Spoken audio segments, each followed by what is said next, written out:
ਕਿ ਤੁਹਾਡਾ ਇੱਕ ਛੋਟੇ ਜਿਹਾ ਗਲਤ ਮੈਸੇਜ ਕਿਸੇ ਆਦਮੀ ਦੀ ਰਿਸਪੈਕਟ ਖਤਮ ਕਰ ਸਕਦਾ ਹੈ, ਉਹਦਾ ਬਿਜ਼ਨਸ ਖਤਮ ਕਰ ਸਕਦਾ ਹੈ, ਉਹਦਾ ਜੀਣਾ ਮੁਸ਼ਕਿਲ ਹੋ ਜਾਂਦਾ ਹੈ। ਜਿੱਦਾਂ ਹੁਣ ਵਾਈਟ ਮੈਡੀਕਲ ਕਾਲਜ ਦੇ ਬਾਰੇ 'ਚ ਮੈਂ ਕੱਲ कुछ एक छोटे वीडियो क्लिपिंग देख रहा सीगा कि डॉक्टर रीस को अरेस्ट कर लिया है मेडिकल कॉलेज से। जिन भी चैनलों ने जी लिखा है मैं उन्हें सारे कहना चाहना कि बहुत गलत लिखा है। डॉक्टर साहब मेरे नाल बैठे हुए ने मेरे दफ्तर, यस उन्होंने वो पहले एक यूनिवर्सिटी है अल्फला दिल्ली विच उत्थे काम किया उन्होंने और इत्थे 2.5-3 साल तो मेरे को काम कर रहे हैं। One of the best surgeon, कम से कम मेरे ख्याल है 500 ऑपरेशन किया होना। उन्होंने डिटेल जो चाहिए तो मेरे तो लै लो, पिछले 2-2.5 साल तो सारे ने एक भी कदे कोई केस खराब नहीं होया। अगर कोई इदां दा बंदा होए और वो इदां दी एलीगेशन लगे नाले कॉलेज नूं बदनाम करने वाली गल होए तो मैं पत्रकार भरा नूं बोलांगा जब तक तुहाडे कोल ऑथेंटिक डॉकूमेंट नहीं है, ये होड़ च नहीं पै जाओ कि इन्हें लगाया मैं भी लगाना, नहीं इदा नहीं करना। अज के बाद मैनूं पूरी उम्मीद है कि तुसीं मेरी ये प्रार्थना स्वीकार करोगे। और मैं तुहानूं क्लीयर करना चाहना कि डॉक्टर साहब नूं सिर्फ क्वेश्चन करने वास्ते, डॉक्टर साहब मेरे तो पहले 2 साल इन्होंने काम किया है अल्फलाज यूनिवर्सिटी दिल्ली च, कोविड के टाइम भी उत्थे ही सीगे। तो नैचुरली जो नाल होंदे तो किसी को कोई नंबर होए गल होए उहदी इंक्वायरी तो होंदी है, तो इंक्वायरी वास्ते लैके गए और इंक्वायरी करके बे ड्यू रिस्पैक्ट तुहाडे सामने कोल बैठे हुए ने, कोई अरेस्ट नहीं होया। और जिथों तक wide medical college and hospital का सवाल हैगा, इत्थे कोई भी डॉक्टर का रिक्रूटमेंट होंदी है जां इत्थे रखा जाता है तो नैशनल मैडिकल कमीशन नूं इमीडिएटली इनफॉर्म किया जाता है। वो गौरमेंट ऑफ इंडिया की एजेंसी हैगी है कि ये डॉक्टर साहब इत्थे काम ते आए ने, उन्होंने इंटीमेट किया जाता, उसदे बाद इत्थे उन्होंने अपॉइंटमेंट लैटर दिता जाता है तो पूरा नीट एंड क्लीन होंदा है। कोई भी बंदा जिहड़ा भी कोई बैकग्राउंड खराब होंदी है उन्होंने रखा नहीं जाता। तो रेस्ट श्योर कि जिहड़ा भी इत्थे डॉक्टर हैगा वो properly verified cleared by the agency इत्थे काम कर रहा है।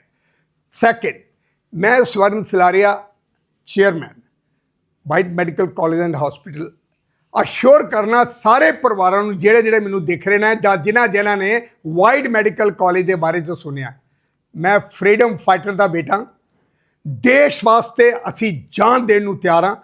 देश विरोधी कोई गल होएगी किसी सूरत ते वो कदे भी इंटरटेन नहीं की जाएगी। तो मैं यकीन नाल कहना कि मेरे नाल डॉक्टर रीस बैठा होया है, वन ऑफ द मोस्ट सिंसीयर ईमानदार वर्कर। मैं एक डॉक्टर प्रोफैशन मैनूं मिलिया है। आई प्रे ऑलमाइटी कि इन्हों साडी सेवा में इदां ही कंटिन्यू रखन।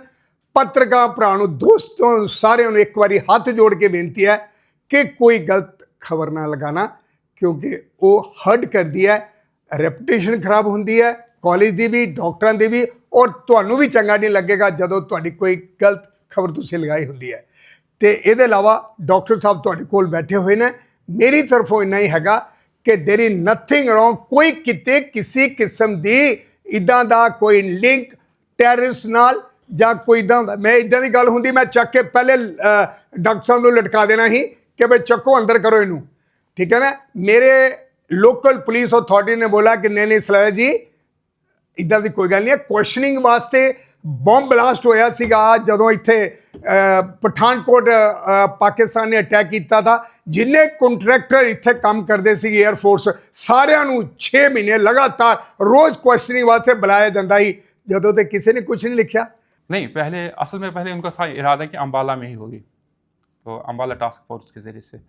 फिर हायर अथॉरिटीज़ ने उनको बोला कि नहीं, अभी ये बताया जा रहा है कि सबको दिल्ली ही बुला लो, तो जिस वजह से दिल्ली बुलाया। और वही वजह ये भी हुआ कि अम्बाला जाने के वजह से ये था, जो मुझे ले गए यहाँ से, दे वर वेरी मच रेस्पेक्टफुल।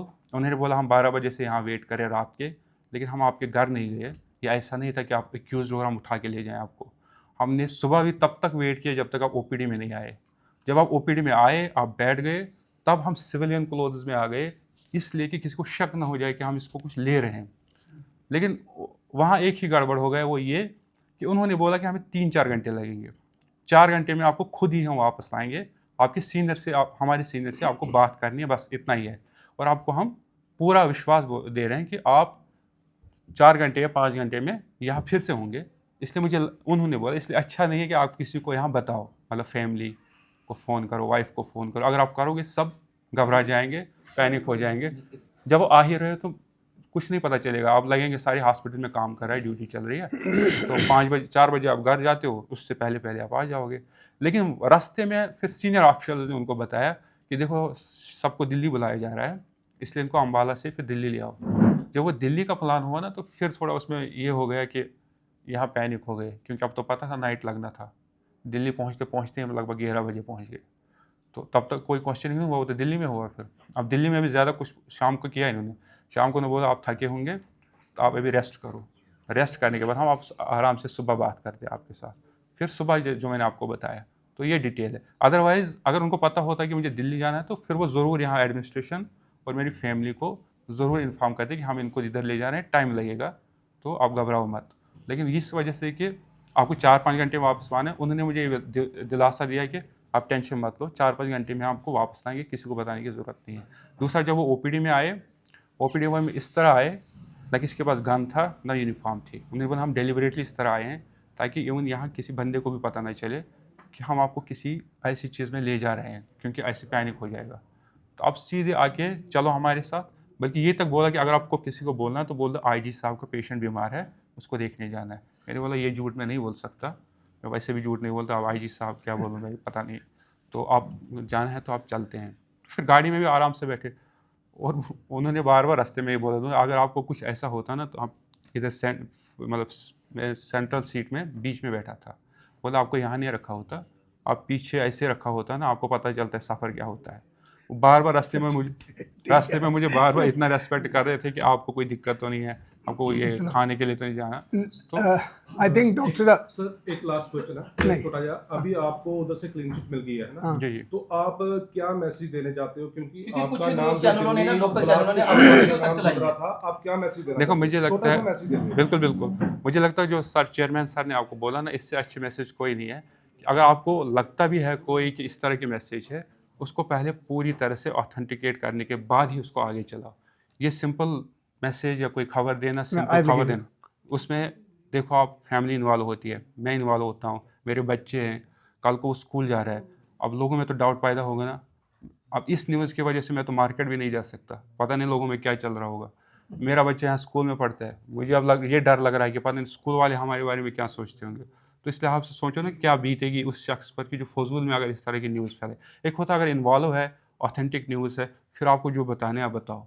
लेकिन जब आपको पता है भी ऑथेंटिक न्यूज़ नहीं है, ऐसा कुछ है ही नहीं, हो सकता है ऐसा हो ही नहीं हो, तो तब तक मुझे लगता है एक बहुत बड़ी जर्नलिस्टिक रिस्पॉन्सिबिलिटी अदरवाइज भी आल्सो, कि जब तक ऑथेंटिक न्यूज़ ना हो तब तक इसको आगे नहीं फैलाना चाहिए। और आपको पता है हवा में फैल जाती है, एक बार हो गया तो पूरा हवा की तरफ फैल जाता है। तो इतनी रिस्पॉन्सिबिलिटी तो एक जर्नलिस्ट को होना चाहिए, ये मेरी तरफ से एक रिक्वेस्ट है। मेरी लास्ट में